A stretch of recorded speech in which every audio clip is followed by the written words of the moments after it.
I met this gentleman at the Alpha Omega Con, one of the only Christian conventions that is comic book and pop culture related on the West Coast. He is the founder of Heroic Art Studios. Jeffrey Carr, how are you today? Hey, I'm doing great. How about yourself, Robert?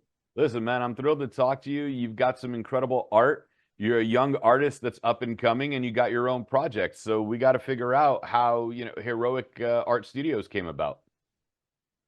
Yeah.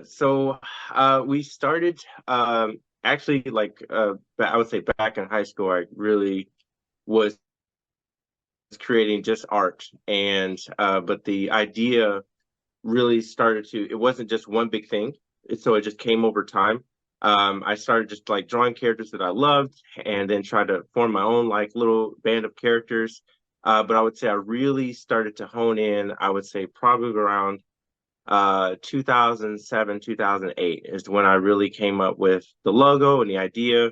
So originally I am a bit of a gamer, so my tag name was Mr. Heroic, so it kind of just like stuck among my friends.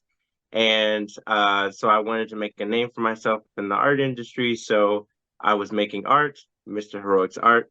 That's where it really started. And so then when I got the idea to start my own studio, it was Heroic Art Studios. So it stands on its slogan, heroically and artistically inspiring others. That's what we like to do.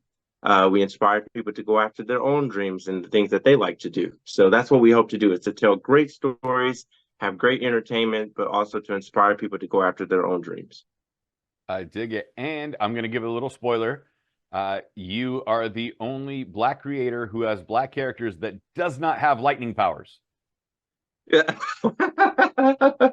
uh, well, we have a few, but we haven't dabbled. We're trying to do things very different.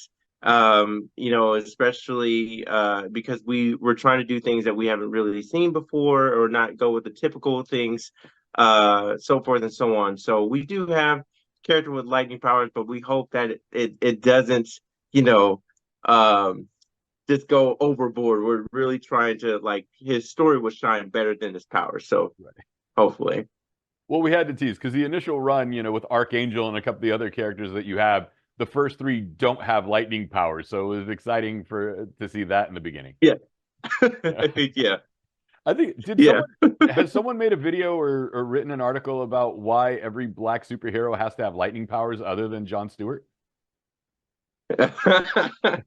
I'm not sure. I haven't seen it, but I mean, people have touched on it. It's like, can you, like, I've seen the interviews. Can you name, black superheroes that doesn't have lightning powers? And then it's like, trying to figure out all these different names. So yeah, I've seen it. It's like, because I think we're kind of like, uh tired of just seeing the whole same story, same typical style, and then even putting black in front of the name, before they announce, black superheroes. So Well, yeah. Marvel did do that with Black Goliath. I think the thing actually called them out on it and said is like, really, Black Goliath, like it wasn't obvious. Yeah. So, Yeah. you know. No, but like so you've been a gamer and you've been an artist and you finally found a way to combine the two. How does that balance out? Because Christianity isn't necessarily welcomed within, the superhero community to say. I mean, excuse me. Um, Miller came out when, or Frank Miller was doing Daredevil, and he's like, "Oh, we're gonna make him Catholic." And then Yeah. Katie Kane, when she was launched in the DC universe, they decided to make her Jewish. And then Kamala Khan is Muslim, and like they touch upon the religions a little bit, but it hasn't become, a primary focal point. So, it's kind of like an afterthought when it comes to comics. How has your Christianity influenced your comic books? And then on top of that, how has it like become a central theme? Yeah. So I would say, when I was growing up, it was really like typical, no violence, that type of thing. We kind of stayed away from that when I was younger, trying to really just protect, being in a Christian household, and what's acceptable and what's not.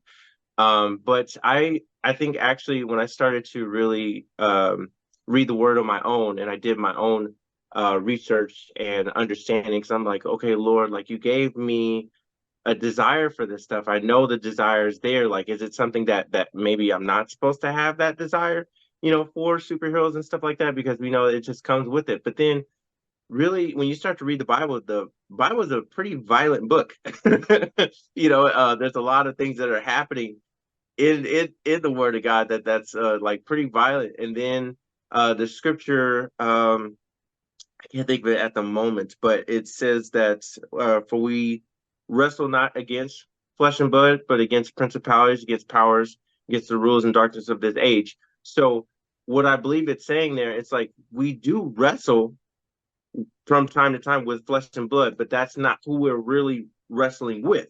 So it's really what's happening with the spirit and what's happening with on the inside. So I think it's like it allows to tell the story with violence there. So that's kind of gave me the freedom to really create my own superheroes and have all the stories that we have now. So I hope that answered your question there. Well, it does, and don't forget, Jesus also told us that the kingdom of heaven will be taken by violence. Yeah. Yes. Yes. So that's Yes. something we can't Taken by forget force. either. Yes. Depending on the Yeah. translation you use, I think in English they'll translate it to take it by force, but the actual Greek will say, take it by violence. Yeah. And I think the Yeah. Yeah. connotation Yeah. isn't like, Yep. we're going to knock down the doors of heaven, but, we have to fight against the principalities in that regard. Um, you know, uh, Yeah. Yeah. Absolutely. I don't know if you've seen Transformers 1 yet.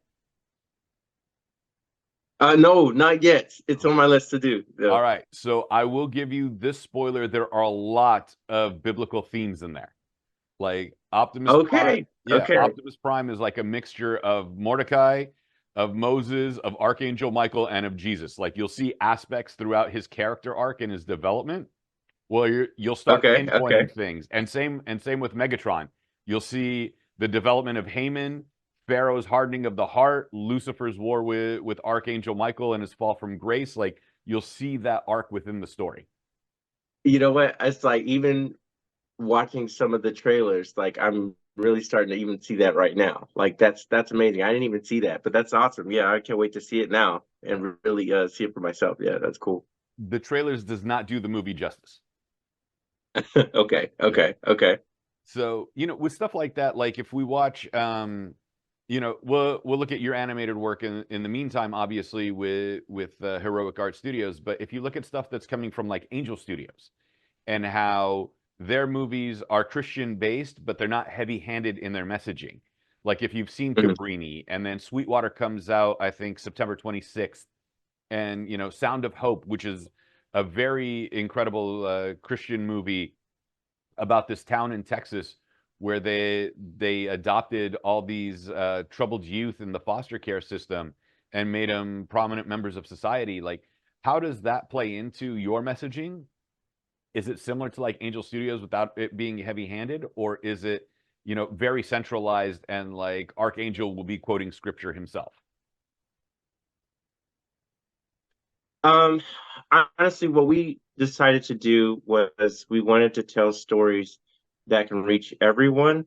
So we decided that we would have like faith-based principles in our stories and not so much putting like the forefront of like, oh yeah, this is a Christian themed superhero story. So there will be elements our characters, from time to time will be, we'll probably have scenes where they're going to church and even praying at times. But the focus point really is to tell the story core of the character. So if it requires it, we put it in there.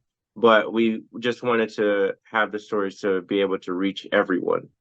So Yeah. And having grown up in a Christian household, how has your family's reaction been to that? they actually understand it because it's just as the word says to be wise as a serpent and harmless as a dove. And so we want to make sure that as we tell our stories, that it is really just influence to where like easy for someone to pick up and say like, okay, I think I can look into this. And even like so I've had friends who are, reading my work and looking at my work, and they say, "Hey, this is great when we understand what you're doing." But even like at the front of it, our show is called The Supernatural Angel Man. So it's like already like putting angel in the story. It's like already like, it could be kind of iffy for somebody to first pick it up because they're already thinking like Christian theme. But we hope that as they actually see our animation, that they're looking at it and they're saying like, "Hey, this actually is different. I like this. I can see a little bit of myself in this," and then kind of pull them in to where they can understand the story. Well, your artwork is absolutely fantastic. Congratulations on that. Take us through some of the characters. I mean, you did name one of them after yourself, so there is a little bit of hubris you got to work on. No, I'm just teasing you. Yeah, yeah, Well, Angel Man is worked out, is named after yourself. And then you have Samson Carr, who is Sergeant Starr, which is yeah, his biological brother in the series. Layla Littlefoot, who's yeah, a close friend. Danny Reeves, who's Vigor. When you decided on the powers of these characters, the Snake King, which we would have automatically assumed was a villain just from the name, but I understand where you're coming from with the wise as a serpent aspect. yes, Yeah. How did you decide on these powers? How did you avoid redundancy? Because, we've had superheroes since the 1930s, going back all the way to, excuse me, all the way back to the Phantom, and trying to yeah. avoid those aspects of repeating oneself. Yeah. So, and I think that's the thing, because when I was a kid and I was looking at Marvel, and then when I started to really explore my own creativity, I was always feeling like, man, like Marvel and DC took all the good superheroes. And and I think that was just me thinking so small, but I was even talking to my mom about that, and she said, "Well, you have to really pray and ask God to show you, ask the Holy Spirit to show you and guide you as you write, what to write and how to create. And don't worry, like you'll create your own stuff." And sure enough, she was right. I took time to really spend time with God, and um yes, like a lot of my influence came from between Marvel and DC, of liking characters that I liked, but I wouldn't like every time I would watch it, I'd be like, man, but if they did this, or if they had maybe a character that did this, it would make the story a little bit better. I mean, in my perspective, in my own opinion. And so that's kind of like how that snowballed a little bit. So the first character, of course, Angel Man, yes, it's based on how I was perceived growing up in high school. Everybody thought I was like the angel, the good kid, always trying to do the right thing, and so I looked at, kind of took that. So I was like, well, I'm looked at as like an angel, a saint, that kind of a thing. And so I went from there, and it just started to grow. It started to develop. It started to um and then getting feedback from different people. It's like, it looks so plain. It looks, it's just like, well, what's his powers? And then I was like really trying to answer all these different questions and what makes him different from the rest of these other superheroes. And so um that it drove me to like, how can I make this different as possible? And then when I really started to explore what the supernatural is, and the supernatural really has no limits, that really took it to where I could just like, oh, I can make all kinds of stuff, when it comes to superpowers. So like, for example, Warp Girl. I was like, what if Warp Girl can teleport parts of her body? I was like, that, trying to just really think outside of the box. Now we have other characters that are like Warp Girl, but we hope again with her story and how she uses her powers will make all the difference and help her to stand out. Um, and same thing with Angel Man. I was like, I want him to have the powers of angels, but we really haven't seen that before. So like what does that look like? And I decided to, again, read certain scriptures, and how like we were supposed to bind and loose. And so I thought that was a good idea. So taking that aspect, and now he creates these binds, and the binds, can either wrap the enemies or form weapons with it. Just really pushing for creativity there. So that's kind of like how I went with it. Like using the supernatural, anything can happen. So like different colors, different, how the powers work or whatever. It just unlimited creativity. And with the character of Visionary, I love the design of that character, by the way. It kind of reminds me of Space Ghost a little bit. Um, Uh, you know, he has great power of wisdom. Does he also have the power of clairvoyance? he has it like he's just basically a mentor to Angel Man mostly. So we're even still trying to not figure out, but if we're deciding is he going to be visible to everyone else or is he just going to be visible to Angel Man? So he takes Angel Man to like I don't know if you're familiar at all with like Dragon Ball Z. Are you familiar with that at all? Mhm. Yeah. So when Goku goes to a hyperbolic chamber and he's like training for like the next person he's getting ready to fight, it almost like the Visionary takes him to that type of a world where he takes him away and trains him and does things with him because we have three different locations in the story. So we have the real world, the supernatural realm, and the dream realm. And so the Visionary kind of meets with Angel Man on those three different levels, and he just kind of trains him a bit. Like he does, we will see him use his powers as well with the rest of the team, but he's mostly playing a mentor role in his life. And is he like, when you say a different plane, is it like the levels of heaven? Like if you go into Dante's Inferno and the seven levels of heaven versus the seven levels of hell, is it like he's on a plane of existence that the other characters don't see? Yeah, so like again, that's what we're really trying to narrow down in his story because we love the Visionary and what he's become in our story. We can't wait to expand on that because he's like almost like we had the idea of like what if he was a part of some kind of group almost like the Green Lantern Corps, and he is assigned specifically to Angel Man to be his mentor to help him in his journey.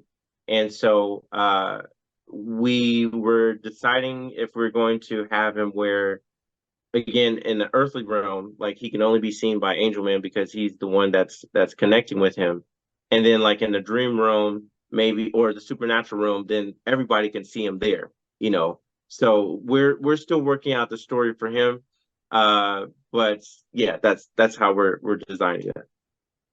I'm digging it, man, because you're doing some great stuff in what you're creating, and you're making a family friendly series of it. And then don't forget, who was it? Um, Valiant Comics has Shadow Man, and Yeah, Shadow okay. Man is dealing with a lot of voodoo. So to have the aspect of dealing with Christianity and the realm of existing outside of space and time in God's kingdom, that's always exciting as well. Yeah, yeah, and that's the thing because like I feel like when it comes to secular or in pop culture, the supernatural is always represented with something that's a little scary or dealing with monsters.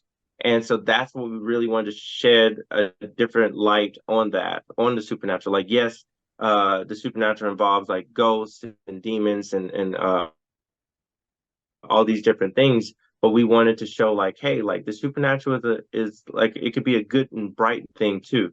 So that's how we again focused on superpowers coming from the supernatural to show it from a different perspective. You know, I'm thrilled for you with all of this. How did you get hooked up with Alpha Omega Con? It was like friend of a friend of a friend. So we actually Clint Johnson, he represents Faith Walker, and he was a really cool guy. So we got um and also even Jarrell Connor. Jarrell Connor, he does the Red R Revelations, and we were friends first. And so he kind of like connected me. He said, "Hey, there's this event that's coming up, Alpha Omega Con," and he was like, "I really think you should be there. You should go." So I was just an attendee at the first one, and I thought it was incredible to watch all these different artists around who were Christian. I was like, all these other guys are doing it, because I've been living in a bubble. I felt like, growing up, because I felt like going to a public school, I felt like I was the only Christian, designing Christian superheroes and those type of things. But when I went to Alpha Omega Con, I was like, this is incredible. All these other Christian artists are working on their own different projects and their own superheroes and stuff like this. It's amazing. So yeah, so I met through Jarrell, and then Jarrell connected me to Clint, and then through Clint I met Pastor Ralph, and Pastor Ralph, he met me and was like, hey, we would love to have you next year. And so I was there at the second Alpha Omega Con with a table, and I had a blast. It was amazing. Nice. I met Jarrell and Pastor Ralph at Alpha Omega Con this year. Great guys. Oh yeah, yeah, excellent guys. And your buddy who was really cool too. His name is escaping me at the moment. Clint Johnson. No, the one that was sitting with you at the table. Oh yeah, oh yeah. My buddy Jerron. Jerron is Jaron, is thank a, you. a fantastic guy. He's the writer of our show, and where we collab because the story started with me. Mhm. But I could not give enough credit to that man. He's I wish he could be here with me in the interview, but yeah, he's a wonderful writer. He's taken my work and just expanded the world, and it's incredible what he's come up with. And so we're excited again just to see all the different stories with all the different characters, and we hope that it doesn't just be told in just one animated series. We hope to do several, with all the other characters and tell them in different ways. But it's been an incredible ride with him along, creating all the stories. Yeah, and as I told Jaron, and please forgive me, as I ask for his forgiveness, if I don't know someone that has your name already, it's going to take me a while to remember it. And since Jaron has such a unique Yeah. name, please forgive me. It's going to take me a while to remember it. Yeah, it's okay. Yeah, like I've met a bunch of Jeffs in my life. It was like, oh, that's going to be easy because I equate you to somebody who I already know with that name, so that's how I'm able to remember it. Yeah. So Jaron, so you brought Jaron as a writer. Like, did you start off with the sketches first, and you're like, hey, check this out, and then that's how the partnership began, or did you like write some stuff and he's like, hey, let me punch this up? Yeah, so Jerron and I, we actually attended the same church for a while. Like I would see him and his cousin, actually, because like it's really something. So I went to school with his sister in elementary, but I never met Jerron until like way after school. Like I started to see him at church, and I just saw him and his cousin all the time. And something was drawn to me because like I always see them. And then I decided to just go and talk with him because I saw his sister there. And so I was just like, hey, what do you guys do? Like he's, oh, I work this, such, and then in my free time I do a little bit of writing or whatever. It's like, oh, you write. I said, okay. And so it kind of like snowballed from there. And I said, well, I'm an artist and I do, these characters or whatever. And so it wasn't until I think when we started to really grow and expand, and I just kind of sat down with him and I said, "Hey, I have these characters and I have these ideas. What do you think? Do you like? Would you want to take another character that I haven't written yet? So, for example, the Golden Samurai. Mhm. So, the Golden Samurai was just a character. He had not even really a name yet. It was just the character itself. I thought it was a cool design for a character because again, wanted to be diverse and create different characters with different ethnicities. So I said, hey, why don't you take the character and write a story on it? And so he was like, okay. And he came back to me within like maybe a couple of weeks, and the Golden Samurai was way over in France in a museum fighting all these bad guys. I was like, what the heck? And I was like, just amazed at what he came up with. I was like, this is incredible. And so I would give him another character and he would just write another story. And so we just kind of grew and we became good friends after that. And then as the company started to really take shape, we really started to write. But I do have to give credit to another person, though. Her name is Lynette. Lynette Carey. Lynette Carey she's like a sister to me. She's the one that really helped, like really helped to set down the foundation of the character and the why. of all these different characters. So she was amazing. We actually met at church as well, and she saw my shirt. I had the Supernatural Angel Man on my shirt, and she said, "Hey, that's a cool shirt there." And I was just like, "Oh yeah, I made it." She was like, "You made it," and she was just floored.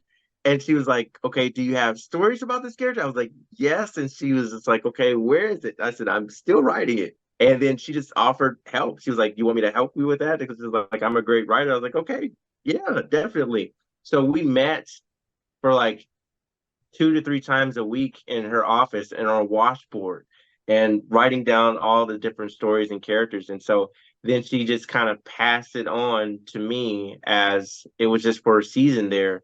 We're still in touch. We're still great friends, but she passed it on to me and Jerron. And so like Jerron just really again just took the characters and expanded it from there. So it's been a team of help of different people that has come along, but Jerron is like my main guy. We're in this together for life, you know. I love it, man. That's fantastic. And to create such a close bond over not only your faith, but also the characters that you're creating together. Yeah, yeah, yeah. It, and I think that that makes the bond even stronger is how we create together. So because again, I can only write so much, and when Jerron takes it, and we try to we go out, we hang out, and we do things, and it gives us more ideas, and so it really bonds the relationship. It's really great. Now, are you working on the comic book graphic novel first, or are you working on the animation first, or to have them be released simultaneously as companion pieces to each other? Like when manga is turned into anime, they'll take the manga and do each book as its own series. Like, how are you looking to work this out? Yeah, so it was like we kept asking ourselves, what comes first, the chicken or the egg, you know? And we were trying to figure out if we wanted to do a comic book first or we do animation first. And we went back and forth with that for a while. And I think that was kind of a lot of the holdup of trying to figure out, and get the green light to move forward with the project.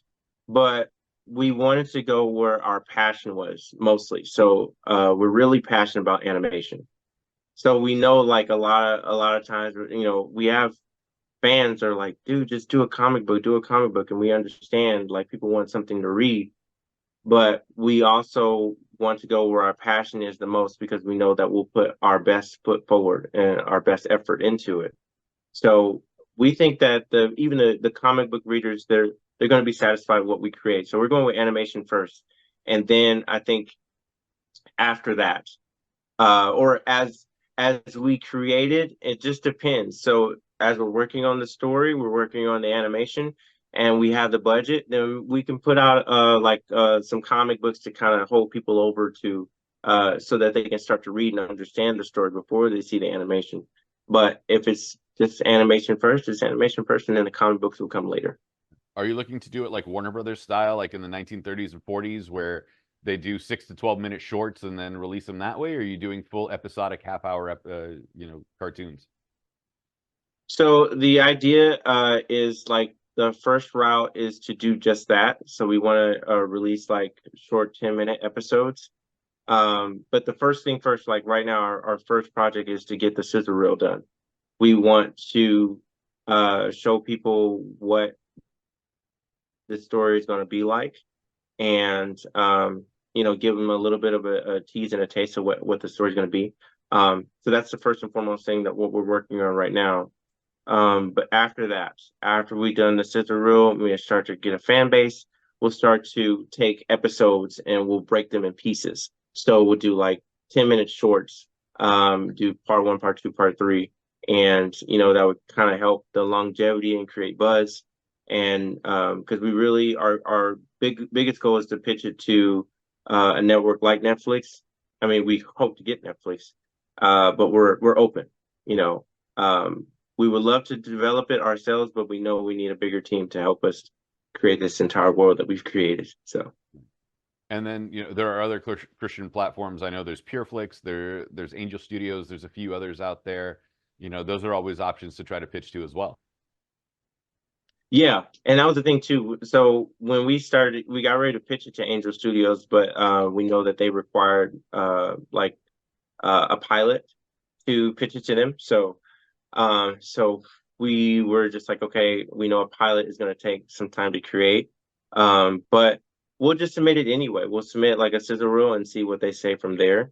But we are open. We are open to different other places. Of course, like it was just something that I know that God put on our hearts, and that kind of helped with the drive when we were thinking Netflix. But we are, like I said, we're open to wherever God leads us. So Well, I'm thrilled for you with everything that's coming along. I mean, you're young, you have the drive, you're making sure that it's working out for you. You haven't become jaded by the artistic world, so that's even greater bonus points. thank you. Yeah, it's been a long time coming because we really, I would say we really pushed and started this project back in 2012. So like it went from an idea in my head to let's really write a story in 2012. And we just kind of really between jobs that we worked, and we just kind of like, we make time for it. And so we really took on Dron and I, we shared Discord and the Discord, the messenger, and we have like a mine shaft of just stories and ideas that we have just put together for all these characters.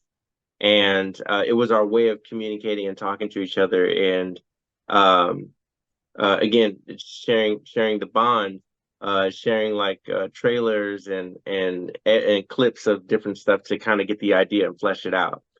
So yeah. Have you thought about doing also a motion comic in the meantime? You know, like if you watch the old 1960s, Marvel Superhero Hour, where they took the original comics and then just, spliced them together piece by piece as a motion comic. That might actually be cool for a little bit too. Yeah. It's like that. We've explored I'm the just idea because riffing, by the way. that's I'm not like trying to sell you on any ideas. no, not at all, not at all. Because actually that's where I really started. My first animation was in motion comics. Clint Johnson, I give him credit because I was I had a hard time really trying to sit down and even challenging the challenging thing was the confidence in myself that I could animate for a while. Like I was a pretty good, decent artist and I was drawing, but I was like, I don't know if I really have the talent to dabble into animation like that. And so he just came over one day. He called me up. He says, "Hey Jeff, I want to get an animation. You want to get an animation? Let's just learn animation together." And it was just one session. We opened up this program. I think uh, it was called Motion something, Motion Artist. That's what it's called, Motion Artist, and it was made by Smith Micro. They're like the founders of Anime Studio and Moho, and we started opening up that program, and I started moving stuff around. I was like, hey, this is all it takes, And so that kind of put me in a position where I really looked at the idea if I wanted to make a motion comic. Um, it's still on the table, but we really want to make our um, make our cartoon in Blender.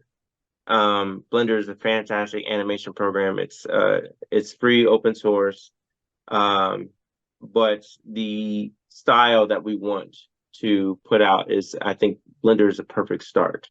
So that's what we're aiming for. But who knows? Maybe we might get some short 10-minute motion comics and before the animation comes out, the full animation. So we'll see. Well, I saw that quick little 6 second thing of, on the website where the Sarge is getting shot at. So Yeah, that's pretty entertaining as well.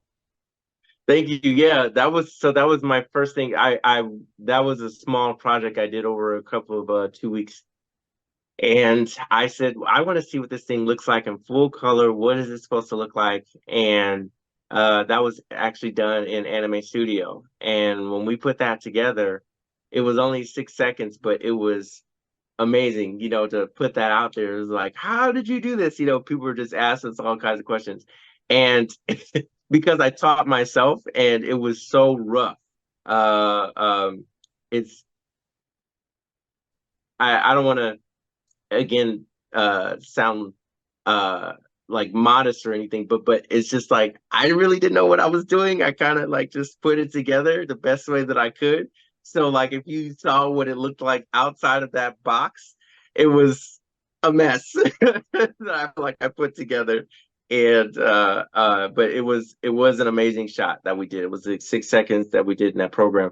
But again, we haven't really explored Blender that way just yet because we're working on some stuff now. Actually, we did. So we did a small snippet. I don't know if you saw the other Sergeant Star animation that we did. It's on our Instagram. Oh, I didn't look The at that one one yet, where but I he, did see like the little motion comic that you did for the red bone head, and yeah, then the vigor one that's still the bare bones one that you're doing. yeah. That one, again, we had a friend who did the storyboard, and we said, let's animate this. Let's animate. What would this look like? And so we put that together. And but the one on the Instagram, that's with Sergeant Star, and we just did a small short. So it's like it just shows Sergeant Star landing on the ground and getting shot at with a missile, and there's like a big explosion, and then he looks up and takes off. So we were again just trying to get a feel for how our characters would work in Blender. So we wanted like a 2D, 3D kind of look. So we want 2D characters with a 3D background. So we're still exploring, we're still working on that. But yeah, I love it, man. Like you're doing something right, so that's the important thing. thank you. As you continue to work on these projects and follow your passion in doing what you're supposed to, because this is a God-given talent that you've worked on to enhance. It's not just like, instant natural, like picked up the pencil and automatically started drawing like Saint Luke making the icons in the early church. You know, as Yeah, things develop yeah. and you work on your craft and your skills, what would you like audience members to pick up from, well, we're going to call it Haas Studios for a second, but your heroic art studios. Yeah, we hope um we hope that they really pick up from this right now, that they just again with our slogan, heroically and artistically inspiring others, we hope that when they see this, they're like, hey, like maybe they have ideas too. And they're just like, hey, if this guy can do it, then we could do it too.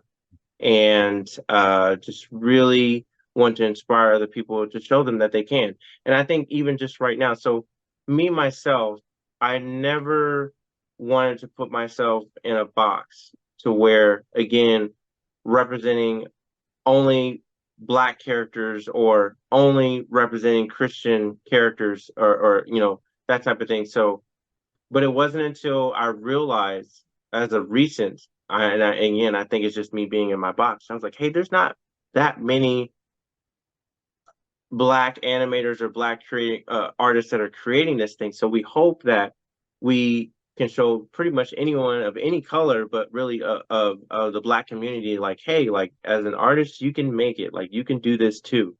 Don't be shy. Like yeah, use your creativity, create your own stories, and we would love to see what other people come up with as well. So And let's also remind people that are often worried about, Black Christianity. Christianity went to Africa before it went to Western Europe. So we have yeah, many great saints in the early church, from Saint Moses the Ethiopian, Saint Philip the Ethiopian, uh, you know, going all the way down to Saint Augustine from Algeria. So please remember that Christianity went to Africa before it made it to Western Europe. yeah, Sometimes absolutely, we got to remind absolutely. people of that. Yeah, for sure, for sure. Because like to know where it came from. Again, knowing that's the only way you really move forward, right? Is learning the history, learning what past everything went, so that you can grow from that and to move forward. So yeah, that's very important. There's an animated. I was going to be a part of it. but I ended up getting COVID about the 21 martyrs in North Africa. I was going to be one of the Egyptian voices for Oh it, wow. and but I ended up getting COVID and I got sick and I couldn't do the recording. But I've seen the storyboards and what they're coming out with, and it's coming out soon. And there was an even the 21st person was a Muslim guy who was willing to die for Christ and earn his crown with the 20 Christians that were martyred. So that Oh was his wow, moment of conversion. Was wow, when he that's stood with the incredible. other 20 Egyptian Christians. Wow, that's Yeah. amazing. It's gonna be a heavy short. I think it. I don't know. Okay, Can we still call it a short? It's about roughly 20 minutes, but it's gonna be okay, very yeah, powerful. So okay. I look yeah, forward to that. Yeah, I would yeah, love to see that. yeah. It's called the 21, and that one's gonna be heavy. I saw the storyboards and stuff that they were doing. It's gonna be great. I love what you're doing. Angel Studios is working on their animation department, so hopefully they'll look at you and at least give you feedback on your sizzle reel. Yeah, absolutely. I really hope so. Again, it's just like no limits, right? So we want to uh again just be open for God to move, however he wants to move, wherever he wants to go. We hope again with our stories that we can just grow and expand and reach everyone at just to some level or degree in their lives, and to say like, hey, maybe they're not Christian, but they're like, there's something about that. There's something about that animation or that cartoon that really speaks to me. And we hope that they would give the opportunity for conversion, but at least it's just something that can just be an eye opener. So You had mentioned earlier that you thought you were the only Christian that loved comics and cartoons and animation. What would you like to tell other Christians that thought that they were alone in this realm of loving pop culture and how they could be a part of this as well? yeah, I would say the best thing for that is to find that Christian community, and really like honestly, we hope that we just continue to have Alpha OmegaCon grow, because again, that was my uh real eye opener for me, that there are other artists doing it that are out there.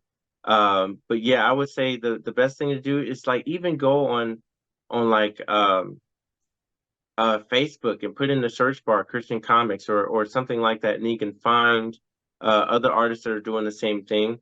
And then even encourage them to be the light, be the light and go to those places. There are plenty of places around, even in a secular space.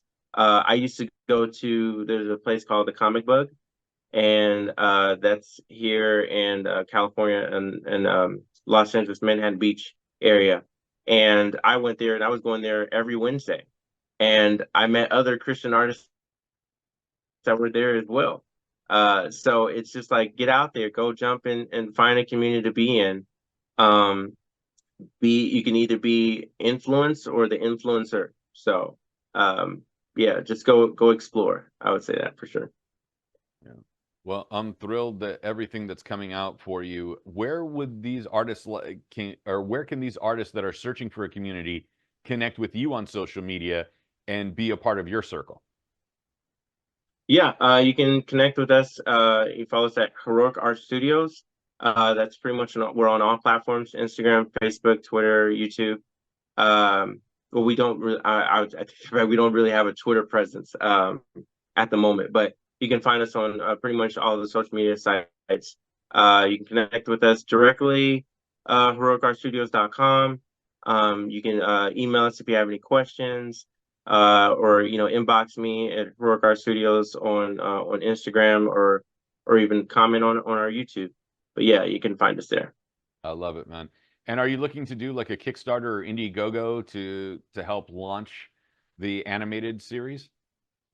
Yeah, so right now, like we kind of left it open. We have a spot fund account. Spot fund is not that popular, but you can look us up there, Spot Fund, and we have a campaign going on right now to raise money for our cartoon. It is the like we were looking at the big picture, and so we were looking at like if we were to do like a full on animated series. So we were like we had up there 250K, but we left it open so that it's like we don't need to meet the budget. We just need to have some funds coming in so that we can continue to do what we do. So, but we've been approached by people that say, hey, you know what, if you just complete that sizzle reel, and I think you can do like a Kickstarter, and I think you could really get the support that you need. So we're thinking about it, but we would do, like, we do a Kickstarter, we would do like a much smaller number just to get the thing started. So like if it was like between 20 to 30K, just to get us, our own space, and to put it together. That would be great. So yeah, we're open. I love it. Jeffrey Carr, thank you so much for your time today. Heroic Art Studios, check them out. Fund them if you can. We'll link everybody to the site for that.